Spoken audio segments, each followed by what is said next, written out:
안녕하세요. 제 남편은 한국에서 사는 외국인들에게 한국어를 가르치는 학원을 운영하고 있었어요. 원래는 대학교에 들어가지 않고 공장에서 일을 하다가 거기에서 만난 외국인 노동자들에게 한국어를 가르친 경험 덕분에 누군가를 가르치는 일에 흥미를 느끼게 되었다고 하더군요. 그래서 늦게나마 학점은행으로 대학교 학사 자격을 취득한 뒤 교원 자격증도 따라서 지금의 선생님이 된 것이죠. 처음에는 다른 사람이 운영하는 것을 도와주는데 그쳤지만 독립적인 학원을 열어 자신의 경험과 지식을 외국인 학생들에게 가르치며 저마다의 삶과 꿈을 이어가고 있습니다. 첫 시간에는 학생들과의 단단한 연결을 형성하는 데 중점을 둔다는 이야기로 시작합니다. 학원에서 월급을 받으며 선생님이었었는데 어찌어찌 하다 보니 운이 좋아 자기 사업을 시작하게 되었어요. 남편의 성격이 좋아서 다른 사람들과 잘 지내다 보니 한번 배운 사람들은 꾸준히 다녔고 지인들도 데리고 오더라고요. 그렇다 보니 수입이 꽤 괜찮았어요. 남편에게는 형이 한 명 있었어요. 아주버님은 결혼을 하지 않은 노총각이었지만 역시 회사에 다니지 않고 자기 사업장을 운영했어요. 넉넉하진 않아도 먹고 살만 했는데 최근에 아주버님 독서실 근처에 무슨 저렴한 무인 스터디 카페가 생기는 바람에 손님이 확 줄어들었다 하더군요. 가끔 시댁에 가서 이야기하는 걸 들어보면 월세 내게도 버거워서 시부모님이 금전적으로 지원을 해주시는 듯 보였어요. 남편은 그런 시부모님께 직접 말은 못해도 저한테는 부모님의 태도를 지적했어요. 자신의 형이 저렇게 능력 없이 사는 게 부모님이 너무 오냐오냐요.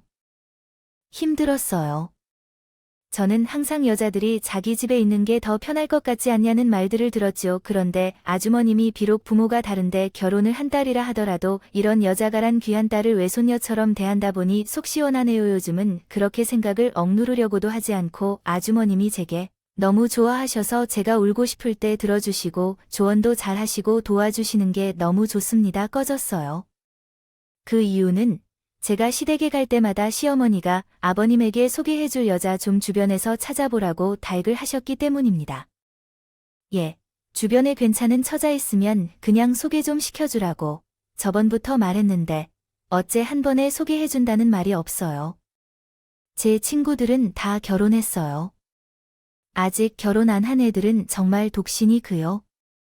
아주머님은 결혼한 여자가 필요하신 거잖아요.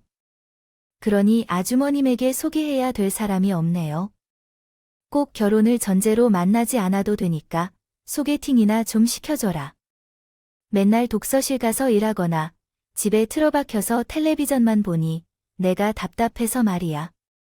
얼마 전까지만 해도 결혼할 생각 있는 여자만 소개해달라 하시더니 이제 어머니 마음이 변하셨다 봐요. 그래, 꼭 결혼 아니어도 괜찮아. 서로 만나서 정이 쌓이고 하다 보면 결혼 생각 없던 여자도 자기 가정 꾸리고 싶은 마음이 들 수도 있고 사실 주변에 결혼 안 한 여자들이 꽤나 있었어요. 하지만 돈도 못 벌고 나이만 먹은 노총각을 소개해 줄 수 없으니 늘 친구들이 다 결혼했다고 거짓말을 어쩔 수 없이 하고 했죠. 남아있는 친구는 독이라고 근데 어느 순간부터 시어머니가 독신도 좋으니 아무나 소개켜 하셨고 저는 어떤 취향을 좋아하시는지 물어봤죠. 아주버님, 제가 소개팅 시켜드릴까 하는데 이상형이 어떻게 되세요? 저 소개시켜 주려고요. 정말요네. 제 주변에 한번 알아볼게요. 최대한 아주버님 이상형에 맞춰서 어떤 스타일 좋아하세요? 단아한 사람 아니면 좀 세련된 느낌. 저는요 무조건 키는 커야 돼요. 제가 키가 좀 큰 편이라 여자가 165는 넘었으면 좋겠고요. 좀 마른 여자가 좋아요. 그래야 제가 지켜주고 싶은 느낌이 들거든요. 그리고 생머리에 머리가 길었으면 좋겠고 얼굴은 동글동글해서 귀여운 느낌이 드는 게 좋아요. 피부는 하얀색. 쌍꺼풀은 지한 건 별로예요. 좀 부담스럽더라요. 제가 좋은 대학을 나왔으니까 저 정도 학벌이 좋겠어요. 집도 어느 정도 잘 살아야 되고 직업도 탄탄해야 돼요. 시어머니가 하도 부탁을 하셔서 소개를 한번 시켜드릴까 싶어 어떤 스타일을 좋아하냐고 물어봤더니 참 따지는 게 많았어요. 외모가 그냥 예쁜 것도 아니고 구체적으로 자기가 좋아하는 스타일이 명확하다고. 게다가 직업, 집안은 물론이고 학벌까지 따지는데 주변에 그런 여자가 있으면 잘난 남자 만나지 뭐하라. 아주버님은 만날까 싶은 생각이 들었죠. 아주버님 눈이 엄청 높으시네요. 왜 여자친구가 없으신가 했더니 눈이 높아서 그러신가 봐요. 눈이 높군요. 제 수준에 맞는. 여자는 이 정도는 돼야죠. 그래도 외모만 보는 게 아니라 직업이나 학력, 집안까지 따지는 제 주변에 그런 완벽한 여자들은 이미 다 결혼해서 없어요. 직업이나 외모 둘 중에 하나만 골라주시면 제가 주변을 한번 알아볼게요. 저한테는 둘 다 중요해요. 얼굴도 예쁘고 돈도 잘 버는 여자로 소개해주세요. 집안은 그렇게 가난한 게 아니면 괜찮아요. 아주버님의 이상형에 맞는 여자가 몇 명 있긴 했지만 그 친구들에게 아주버님을 소개해 줬다가는 제가 욕만 잔뜩 먹고 친구 사이가 깨질 것 같더군요. 하지만 아버님께는 주변을 한번 찾아보겠다고 말을 했죠. 그리고 얼마 뒤 아주버님이 저희 집으로 치킨을 사서 찾아오더라고요. 저희 함께 가면서 말이죠. 그래서 같이 치맥을 먹게 됐는데 그때 여자 소개를 언제 해줄 거냐고 물어보시더군요. 재수씨, 근데 저 소개팅을 언제 시켜주나요? 재수씨가 여자를 소개시켜준다 해서 얼마 전에 백화점에서 옷도 새로 샀거든. 요네 여자 소개요. 제가 주변에 찾아봤는데 아버님한테 소개해드릴 여자가 없어서요. 죄송하지만 소개팅은 어려울 것 같아요. 뭐라고요? 그럼 진짜 말씀을 하시지. 사람 바람 들어가게 만들어 놓고는 왜 갑자기 말을 바꾸시는 거예요? 아주버님은 저에게 왜 여자를 소개해 주기로 했는데 안 시켜주냐고 한참을 화를 내시고 평소 같았으면 그냥 아무 소리 안 하고 넘어갔을 텐데. 저도 술 한 잔이 되어 있던 상태라서 저도 모르게 술기에 속마음을 말하게 됐어요. 당연한 거 아니겠어요? 돈도 못 벌고 가진 거라고 나이밖에 없는 남자를 누가 만난다고 하겠어요? 그때 저한테는 외모는 안 보고 직업도 필요 없고 마음씨만 고우면 된다고 하셨으면서 제가 욕먹는 거 감수하고서라도 어떻게 주변에 알아봐서 한두 명 소개해 줄 수 있는데 아님, 생에 맞춰서는 절대 소개 못 시켜드리죠. 여보, 그만해. 당신 많이 취했어. 아니야, 나 안 취했어. 나도 할 말은 해야지. 그래야 다음에 또 여자 소개해 달라고 안 할 거 아니야? 아주버님이 말씀하신 이쁘고 돈 잘 벌고 집안 좋은 여자애들은 잘생기고 돈 많은 남자들이 주변에 깔렸어요. 그렇게 잘난 여자들이 왜 아주버님 같은 남자를 만나겠어요? 제 생각에는 아주버님이 자기를 객관적으로 못 보시는 것 같아요. 눈을 낮춰도 여자를 만날 수 있을까 말까인데 본인 수준을 생각도 안 하시고 눈이 너무 높으시네요. 재수씨, 평소에 저를 이렇게 생각하고 계셨던 거예요? 참나, 어이가 없어서. 내가 뭐가 어때서, 내가 뭐가 모자라서 예쁘고 잘난 여자 못 만난다는 거야? 제 이야기를 듣고 아주버님 화가 나셔서 저한테 언성을 높이시고 바로 저희 집을 나가셨어요. 그리고 그 뒤로 저에게 계속 트집을 잡으면서 저를 괴롭히죠. 마치 다른 집에서 시어머니가 며느리를 괴롭히던 말이에요. 제가 시댁에서 음식이라도 하면 조금 드시고 가니 짜다. 요리가 맛이 없다 이러면서 온 트집을 잡으셔서 제가 한동안 엄청 스트레스를 받았어요. 그리고 얼마 뒤 시댁의 도움으로 겨우 유지하고 있던 아주버님의 독서실은 문을 닫게 됐죠. 근데 문을 닫고 얼마 지나지 않아서 시댁에 갔을 때 아주버님이 다른 사업을 하겠다 선언하시고 나 일 다시 시작할 거다. 형 정말 독서실 문 닫은 지 얼마 되지도 않았는데 벌써 다른 일 알아봤어. 우리 형 열심히네. 이번에는 어디 취직하려고 하니? 난 누구 밑에서 일할 성격 아니야. 나 이번엔 공유 오피스를 한번 해볼까? 요즘 이게 장사가 잘 된다 하더라고. 공유 오피스 사업 회사 안 다니고 또 사업을 하겠다고. 혹시 해서 누가 꼬인 건 아니지 꼬드기고 내가 직접 찾아왔어. 근데 최근에는 근무하는 방식이 많이 바뀌어서 재택근무자가 많아지고 프리랜서도 늘어나면서 공유 오피스 수요가 높더라고요. 요즘에는 소규모로 창업하는 사람들이 많죠. 그런 사람들도 건물을 임대하는 것보다 공유 오피스에서 하는 게 인기래요. 그래, 나도 뉴스랑 신문에서 봤는데 요즘 뜨는 사업 중에 하나거든. 역세권에 위치 좋은 건물만 잘 찾고 홍보만 하면 그냥 앉아서 돈 버는 일인 것 같아. 차려놓고 사람 받기만 하면 월세처럼 돈이 들어오니까 편하기도 하고. 아주머님의 이야기를 잠깐 들어보니 공유 오피스가 괜찮은 사업 아이템이라서 시작하려고 하는 것도 있지만 일하기 편해 보여서 선택한 것 같기도 했어요. 하지만 남편은 아주머님이 새로운 시작을 한다고 하니 말리지는 않고 열심히 해보라고 응원을 해주었죠.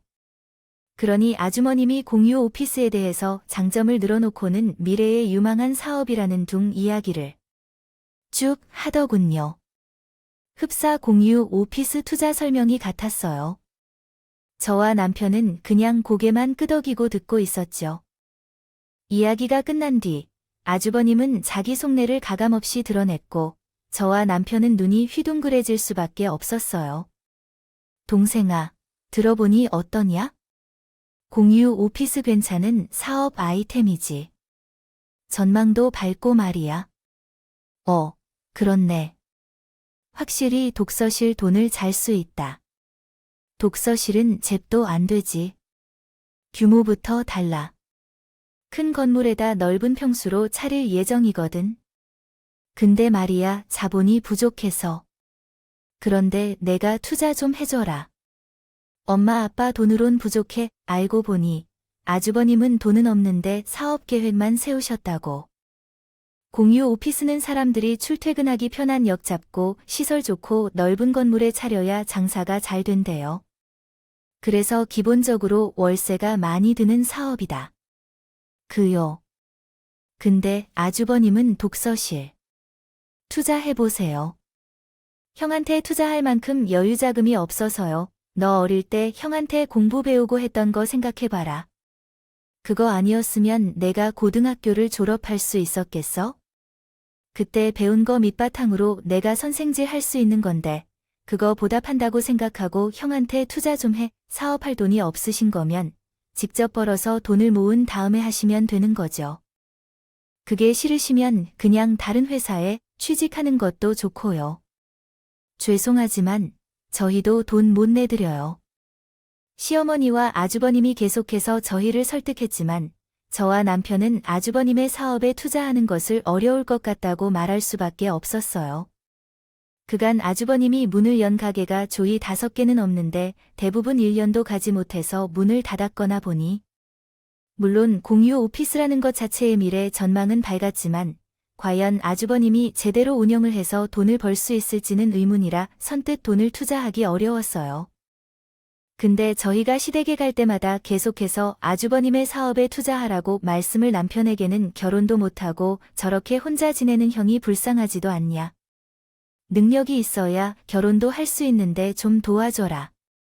심지어 제 남편이 아주버님의 복을 다 뺏어가서 아주버님이 하는 사마다 족 망하고 있다는 이상한 이야기까지 하시더군요. 그나마 남편한테 하는 말은 들어줄 만했어요. 저한테는 내놓고 막말을 하셨죠.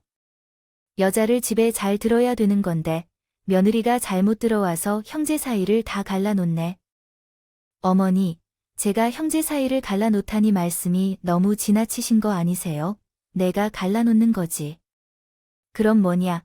가운데서 형이 새로운 일하는 거 도와주라고 설득하지 못할 망정 계속 반대만 하고 있잖아. 반대 안 하고 조용히만 있어도 내가 이렇게까지 말하지 않는다. 내가 벌어온 돈에 달라고 하는 것도 아닌데 왜 자꾸 가운데서 설치되는 거야?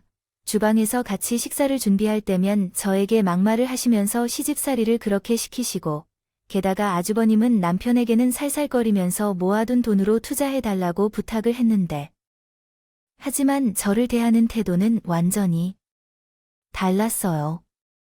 제가 여자 문제로 술 먹고 말 실수한 이유로 시간이 지나서 잠잠했었는데 괜히 제가 만든 음식은 맛없다고 트집을 잡으시면서 시어머니 못지않게 구박을 하시더군요. 하루는 남편이 저에게 진지하게 형을 도와주는 게 어떻겠냐, 고 더군요. 형 사업하는 거 내가 이번엔 한번 도와줄까? 솔직히 그간 하던 사업에 비하면 아이템 자체가 괜찮긴 하니까 안 망하고 잘 운영할 수 있을 것 같은데. 그래, 사업 아이템은 괜찮지만 과연 그걸 잘 꾸려 나갈 수 있을 것 같아? 사람들하고 말도 잘못하는 내향적인 사람이 자기 주제 파악은 못하고 계속 사업하는 자꾸 망하는 거야. 어차피 구멍 뚫린 독인데 우리가 거기다 물을 넣어 줄 필요는 없을 것 같아. 솔직히 아주버님 공유 오피스가 편해 보여서 하려고 하는 거잖아. 열심히 하지도 않으실 거야. 그동안 사업하는 거 옆에서 지켜 봤잖아. 그래도 이번에 보니까 의욕이 넘치는 것 같아서 모른 척하기가 참 어려워. 그동안은 형이랄 때 내가 도와준 적 없고 마지막으로 한번 도와주는 것도 나쁘지 않을 것 같기도 한데 절대 돈 내어드리지 마, 알겠지? 그 돈으로 당신 사업에 투자를 해. 근데 이 문제로 우리 집에서 당신을 너무 괴롭히니 나도 신경이 자꾸 쓰여. 난 상관없어. 어차피 나는 주변 사람들 신경 안 쓰는 스타일이라서 뭐라고 해도 타격 없어. 그리고 한 달에 한 번 같이 정도 하면서 잠깐인데 괴롭히는 거 한 귀로 듣고 한 귀로 흘리면 돼. 그니까 절대 아주버님 투자하지 마. 알았지? 남편은 아주버님 제가 시댁에서 시달리는 게 더 신경이 쓰이는 모양이었어요. 그래서 저는 시집살이 전혀 힘들지 않다고 남편을 안심시켰고 아버님한테 절대 투자하지 않겠다는 약속을 받았습니다. 그 이후에도 시어머니가 아주버님은 도우라고 난리를 쳤지만 저희의 입장은 바뀌지 않았어요. 근데 얼마 뒤 시어머니가 병원 응급실에 실려 가셨다는 소식을 듣게 됐어요. 알고 보니 계속해서 저희가 투자를 못한다고 했더니 시어머니가 며칠을 아무것도 드시지 않은 시대가 쓰러지게 되신 거였죠. 이 이야기를 들은 남편은 저를 따로 불러내서 나직하긴 말하더군요. 여보, 형네 사 도와주기로 했어. 더 이상 이 문제로 이야기하지 말자. 저도 이렇게 되니 반대를 더 이상 할 수 없었어요. 그나마 다행인 것은 남편이 가지고 있던 돈 모두를 투자한 건 아니라는 점이었죠. 이후 시댁에서는 남편에게 대하는 태도가 변했어요. 에게 놀러 가기라도 하면 제 남편에게 웃으면서 엄청 살갑게 시더군요. 하지만 저한테는 남편이 있을 때만 잘해주고 없으면 눈치를 주면서 비아냥되셨죠. 아마 끝까지 반대를 했던 저에게요. 대한 앙금이 계속 남아있는 듯 보였어요. 이유는 아주버님은 공유 오피스를 문 열었는데 초기 사업임에도 나름 장사가 잘 되었어요. 매달 매출이 점점 늘어나더니 몇 달 뒤에는 남편의 학원보다 수입이 괜찮아지더라고요. 그러니 점점 어깨가 올랐고 저한테 대놓고 자기 사업을 반대했던 것에 대해 꼬장을 부리기도 했었죠. 하지만 아주버님의 사업이 잘 되는 와중에 제 남편의 사업은 점점 어려워졌습니다.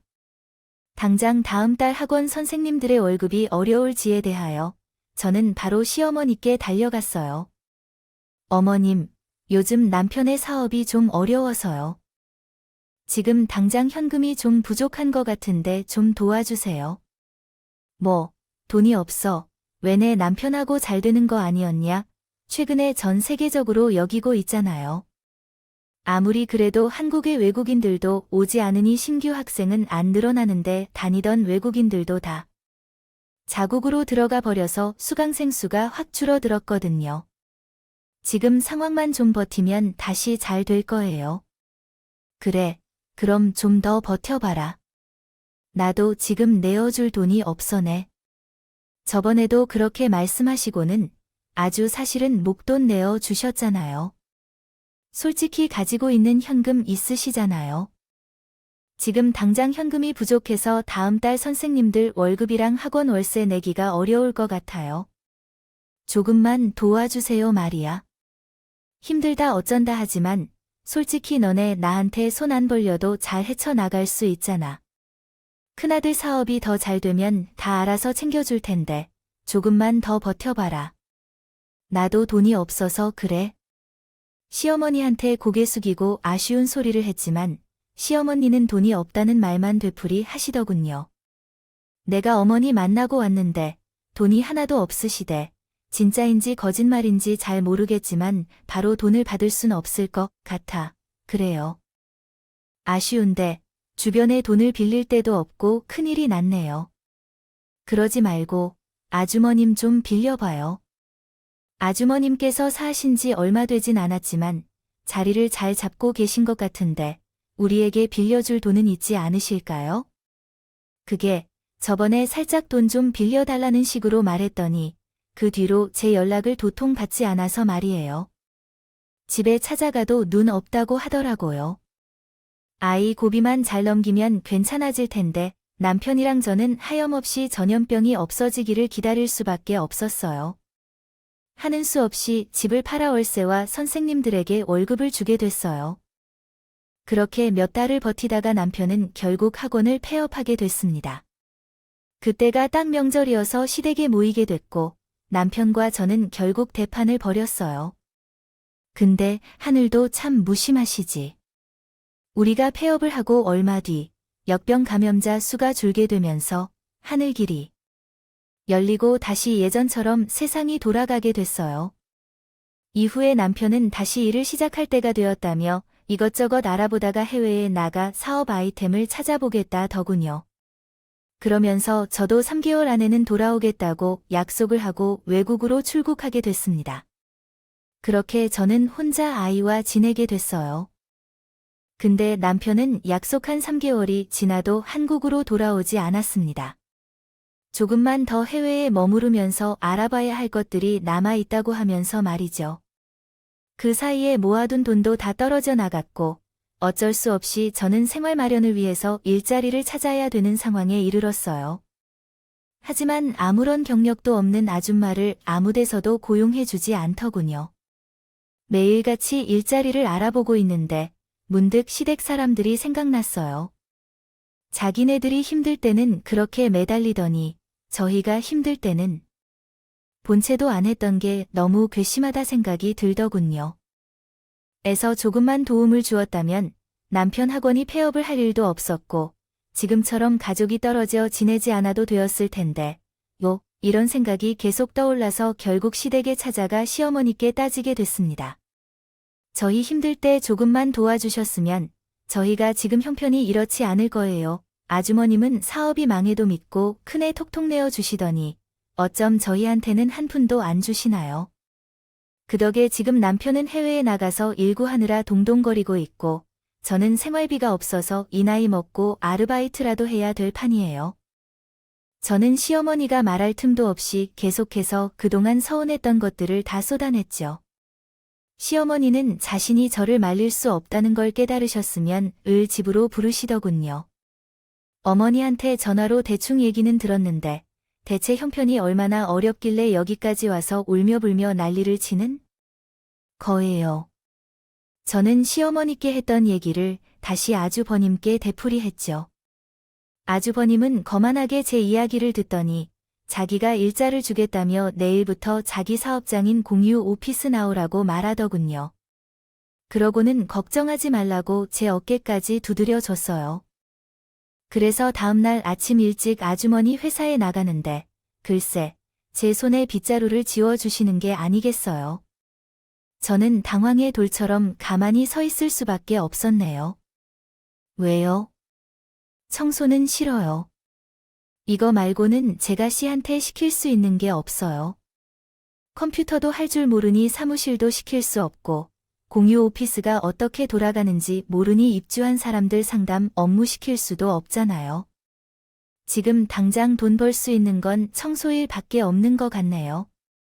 그게 싫으시면 그냥 가셔도 되고요. 아주버님은 아주 거만한 얼굴을 짓고 저에게 말을 하셨죠.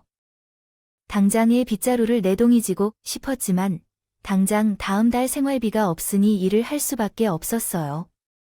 아니에요. 제가 언제 싫다고 했어요? 어디부터 청소하면 되는 거죠? 그 정도는 알려주실 수 있죠? 이전에 여기저기 이력서를 넣었지만 번번이 떨어졌고 그나마 여기 청소일 하는 거 외에는 제가 돈을 벌 수 있는 방법이 없는 같군요. 그래서 저는 괜한 자존심을 부리지 않고 그날부터 아주버님 회사에서 청소를 하기 시작했어요. 외국에 나가 있는 남편에게 이야기하면 괜히 걱정거리만 만들어주는 것 같아서 아무 말도 하지 못했죠. 사실 청소는 저도 집에서 매일 하는 거라 별로 어렵지 않을 줄 알았어요. 근데 직접 해보니 집에서 하는 것과는 아주 다르더군요. 사용하는 청소기도 훨씬 크고 무거워서 어깨에 힘도 많이 들어갔고 커다란 밀대로 바닥을 깨끗하게 닦는 것도 저에게는 힘에 부쳤어요.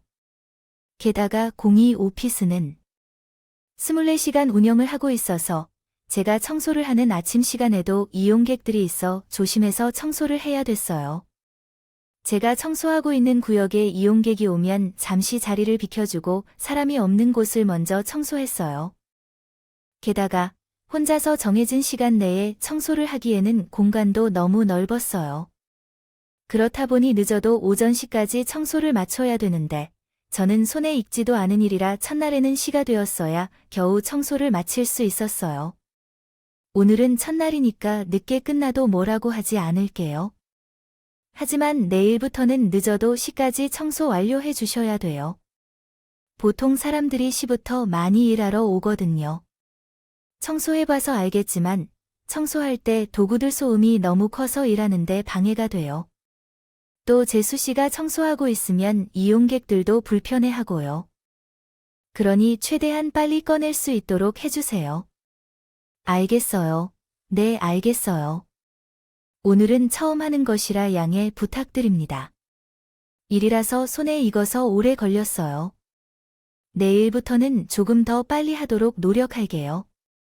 노력하는 게 아니고 무조건 그렇게 해야 돼요.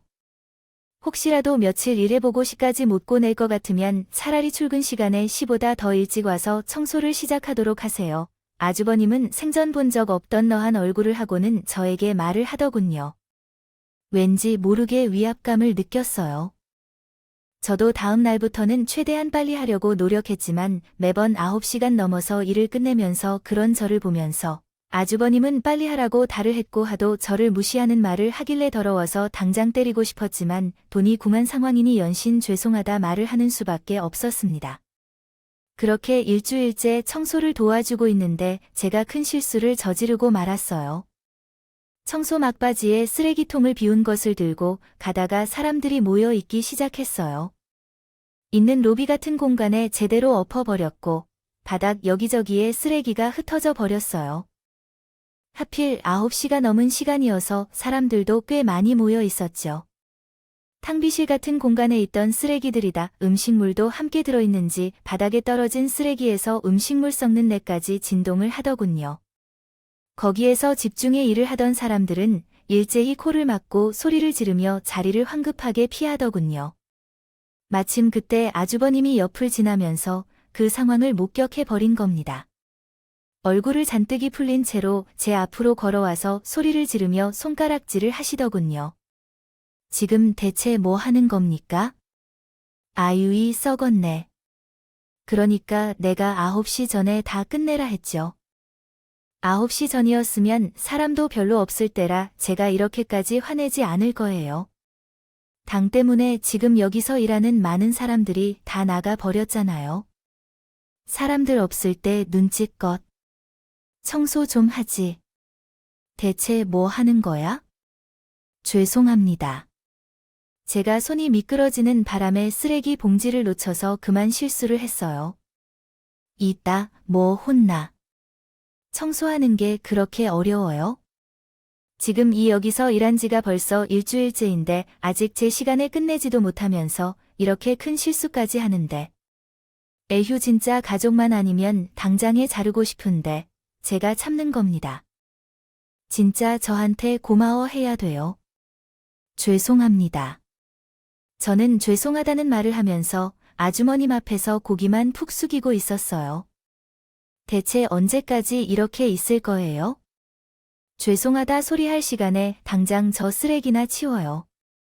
당신 때문에 지금 사람들이 여기 쓰지도 못하고 있잖아. 혹시라도 냄새 나서 근무 못한 시간에 대해 피해 보상해 달라고 하면 어쩌려고 그래요? 그쪽이 물어줄 거예요. 아, 아닙니다. 죄송합니다. 제가 얼른 치울게요.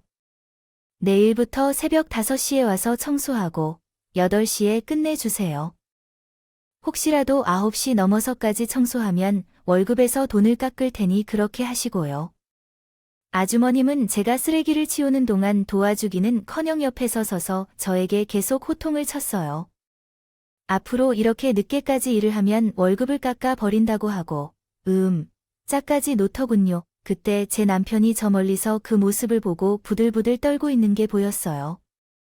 사실 남편이 출장 갔다 전날 돌아왔는데 제가 아주머니 회사에서 일하고 있다고 하니 자기도 도와준다고 해서 함께 새벽 일찍 왔거든요.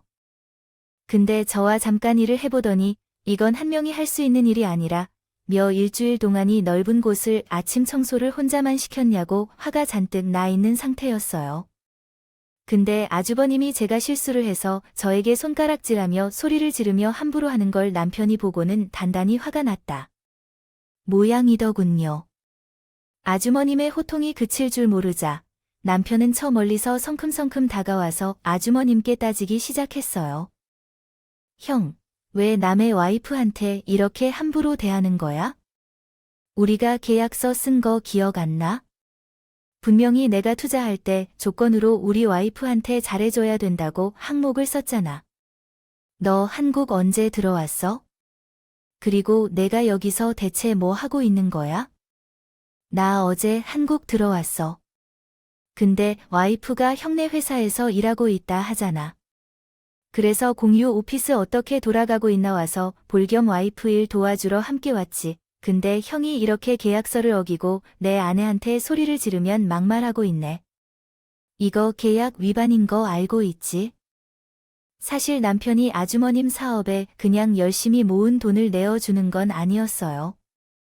정확히 투자하는 것으로 가족임에도 정확히 계약서까지 작성을 했죠. 다른 사업 투자자들은 매출의 일정 금액을 매달 받기로 합의했답니다. 했었죠. 게다가 아주머님이 사업을 대충 운영할 수도 있기 때문에 어떻게 운영이 되고 있는지 대주주한테는 되어 있었어요. 그리고 상황에 따라서는 사업이 잘못 진행되고 있다 판단이 되면 경영에 관여할 수 있다는 항목도 걸어뒀고요. 추가로 저를 더 이상 괴롭히지 않고 잘해주기로 한다는 조건도 달아두고 남편은 아주버님 사업에 투자하게 된 것이었습니다. 근데 아주버님이 추가 상황인 저에게 잘해준다는 조건을 어기고 있으니 남편이 화가 나서 계약서를 들먹이며 아주버님에게 따지게 된 것이었어요. 분명 투자금을 받기 전에는 무조건 계약서대로 다 지킬 것이고 저에게도 정말 잘하겠다 말씀했던 아주버님이 지금에 와서야 남편이 따지니 아주버님지 않고 싸우더군요. 너도 이야기 들었다며 내 회사에서 일하고 있는 거. 그럼 지금은 내 와이프가 아니야. 지금은 회사에서 일당 받고 있는 청소부인 거야. 청소부가 청소를 제대로 못하니까 내가 화낼 수 있는 거 아니야? 이걸 어떻게 계약 위반이라고 볼 수 있어? 청소부인 내가 이 여자를 재수씨로 여기고 대할 필요가 없잖아. 싫으면 뽑지 말던가. 그럼 내가 재수씨로 아주 잘 대해 줄 테니. 방금 내 아내한테 청소라고 했어. 내가 돈 투자 안 해줬으면 집구석에 박혀서 텔레비전이나 보고 있으냐는 고마운 줄도 모르고 아이한테 일을 시켜. 뭐, 이게 진짜 너야말로 동생의 형에게 이렇게 행동해도 되는 거냐? 너부터 가족 간의 예의를 지켜라. 동생아, 제가 옆에서 남편과 아주 바림을 뜯어말렸지만 두 사람은 그간 싸운 게 많은지 서로에게 막말을 퍼붓다. 안 그래도 쓰레기 냄새를 피해 모든 사람들이 자리를 피했던 터라 넓은 공간이 텅 비었는데 두 사람의 목소리가 쩌렁쩌렁 울렸죠. 그렇게 한참이 지난 뒤에야 제가 겨우 남편을 데리고 공유 오피스를 나올 수 있었어요. 근데 남편은 화가 가라앉지 않은 것 같아 보이더군요. 남편은 그 일이 있던 저녁에 계약서를 들고 시댁을 찾아가서 아주버님이 퇴근할 때까지 기다렸어요. 그리고 아주버님이 집에 오시자마자 오늘 저에게 했던 일에 대해 정식으로 사과하라고 하더군요. 내 아내한테 함부로 한 거 지금 당장 사과해. 아주 성의껏 해야 될 거야. 내가 뭘 잘못했는데네? 와이프한테 사과를 해야 되는 거냐? 계약에 분명히 써 있잖아. 한 학기로 기억 못하는 것 같아서 계약서도 내가 챙겨왔어. 봐봐, 여기 맨 밑에 적혀 있잖아. 내가 몇 번을 말하냐. 아까는 재수 씨가 아니라 내가 운영하는 회사에 고용된 청소대한 거라고. 형 자꾸 이딴 식으로 요리조리 피해 갈 거야? 진짜 사과할 생각이 없어. 없어. 내가 잘못한 게 없는데 왜 사과를 해야 되냐? 사과를 하려면 오히려 내 아내가 나한테 해야 되는 거 아니야. 일주일 동안 일하면서 제대로 청소 시간을 맞춘 적도 없고 오늘은 큰 실수까지 해서 운영에 차질을 주었는데. 그래, 그렇게 나온다 이거지. 그럼 나는 투자금 회수할게. 그러니까 내가 투자한 돈 다 내놔. 당장 내가 투자한 돈 없는데 어쩌지? 이미 다 써버려서 너한테 줄 수가 없어. 돈이 없긴 왜 없어? 그 공예 오피스 팔면 되지. 남편은 공유 오피스를 팔아서라도 자신의 돈을 돌려달라고 소리를 질렀어요. 상황이 이렇게 흘러가다 보니 시어머니 나서서 말리게 됐죠. 내 형이 힘들게 이룬 거 빼앗으려고 들지 말아내. 와이프가 대머라고 형한테 이렇게까지 하는 거야? 형이 힘들게 이은 거요. 제가 힘들게 번 돈으로 차린 건데요. 여자가 잘못 들어와도 한참 잘못 들어왔지. 우리 둘째가 이런 애가 아닌데 와이프한테 한 소리 좀 했다고 형한테 이렇게까지 하다니. 넌 지금 거기서 뭐 하냐네. 남편 말이지 않고 본인의 대드는 남편을 보고 시어머니는 탓을 하시더군요. 그 뒤로도 매일 같이 남편은 시댁에 찾아가서 자기 지분을 다 내놓으라고 따졌어요. 좋게 말로 할 때 듣지 않으면 고소까지 하겠다고 으름장을 왔지만 아주머님은 저에게 사과를 하지 않았고 남편에게 늘 소리만 질렀습니다. 결국 시어머니는 또 쓰러지셔서 응급실에 실려가게 되셨어요. 너, 여기가 어디라고 찾아왔어? 이게 다 너 때문이잖아. 내가 우리 장남서 망치려고 하니까 내 엄마가 걱정이 돼서 쓰러진 거잖아.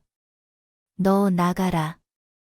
내 엄마 눈을 떠 막내 얼굴 보면 또 기절하실. 시아버지는 시어머니가 쓰러진 것을 온전히 저희 부부 탓으로 돌렸고 병실까지 내쫓으시고 남편은 자신의 가족 부가 다 자기만 잘못했다고 손가락질하는 것에 큰 충격을 받은 모양이었어요. 어떻게 하나같이 다 내 잘못이라고 하지? 정말로 지금 상황에 이렇게 된 게 형 탓은 하나도 없다고 생각하는 건가? 진짜 어이가 없어서 아무리 생각해도 나는 가족이라고 생각하지 않는 것 같아. 나 빼고 셋이서만 가족인 것 같아. 나 앞으로 저 사람들이랑 연 끊고 살아야겠어. 여보, 정말 그렇게 할 수 있겠어? 나 더 이상은 이런 취급 빠지면 살 수 없어. 그때 괜히 도와줬네요. 그랬어. 그때 안 도와줬으면 손가락질 받아도 제 돈이라도 지켰지. 지금은 돈도 잃고 가족도 잃고 다 잃었네. 남편은 한숨을 푹푹 내쉬면서 신한테를 하더군요. 아무래도 고소를 하긴 해야겠지. 직접 가서 보니 장사도 잘 되는 것 같은데 그간 마이너스라고 하면서 내 목소 하나도 주지 않았거든. 분명히 그간 나한테 거짓말을 했던 게 분명해. 이래저래 내 지분을 받아내긴 해야겠는데 사실 그렇게 하면 형 사업이 망하는 건 확실해서 마음이 쓰이긴 하네. 하지만 남편은 막상 아주버님께 지분을 내놓으라고 고소하는 것에 대해서는 망설이는 눈치였어요. 자, 이거 봐봐. 이거 보면 당신 마음이 확실하게 정해질 거야. 이걸 보고도 고소가 망설여지거나 하면 하지 않으면 되는 거고.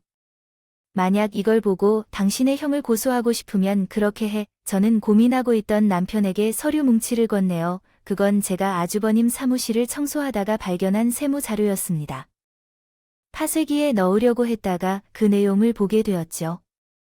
거기에는 아주버님이 사업에 대한 지출 내역과 수입 내역이 모조리 적혀 있었어요. 근데 저희한테 알려준 금액이랑 완전히 다르더군요. 건물 임대료와 인건비는 저희가 아는 것보다 훨씬 저렴했고 매출은 엄청나게 많았어요. 아주버님의 사업은 엄청 잘 되고 있었는데 저희에게 나가는 것이 많아서 손해라 하며 투자 수익금을 줄 수 없다고 늘 거짓말을 쳐왔던 그런 상황이었어요. 남편은 그걸 보고 진짜 뚜껑이 열려버렸고 초기 사업 계약서를 쓴 걸 증거로 고소를 해버렸습니다.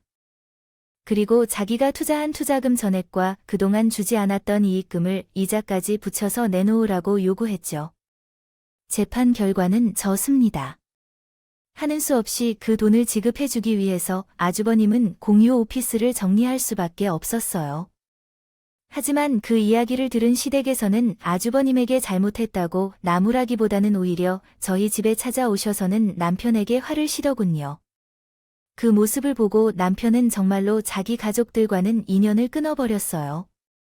반면에 남편이 이 해외에서 새로 하게 된 사업은 완전 대박이 나게 됐습니다. 바로 좋은 사람을 해외에서 만나게 된 덕이었는데요.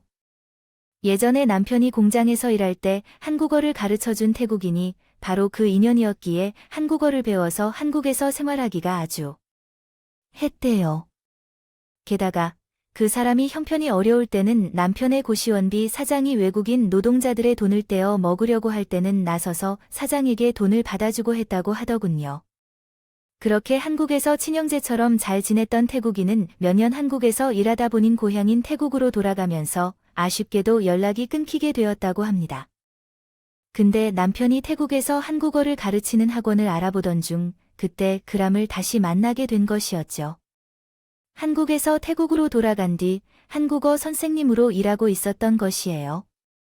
태국에서는 꽤나 유명한 선생님이라고 그래서 남편은 한국에서 학원을 했던 것을 이야기하면서 지금 태국으로 진출하고 싶은데 같이 한번 해보자고 제안했고 그 태국인은 남편이라면 믿을 수 있다고 동업하기로 한 것이었죠.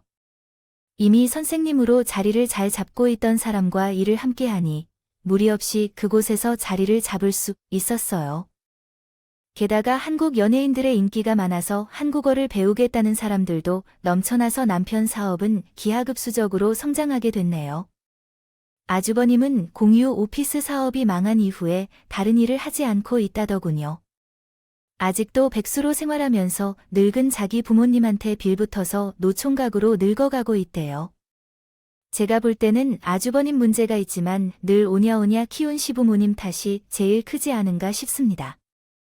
부모가 자식을 사랑으로 키우는 것은 맞지만 잘못된 행동을 하면 따끔하게 혼낼 줄도 알아야 되는데 그걸 못하신 거죠. 그래서 저는 제 아이들은 사랑으로 키우되 혼낼 일이 있으면 제대로 혼내면서 키우고 있어요. 제 아이가 아주버님럼 되지 않았으면 하는 마음에서요. 제 이야기는 여기까지입니다. 들어주셔서 감사하고요. 가족끼리 돈거래는 최대한 피하는 게 집안을 위해서도 좋은 것 같아요. 오늘도 저희 채널에 와주셔서 감사드립니다. 더 좋은 이야기로 찾아뵙겠습니다.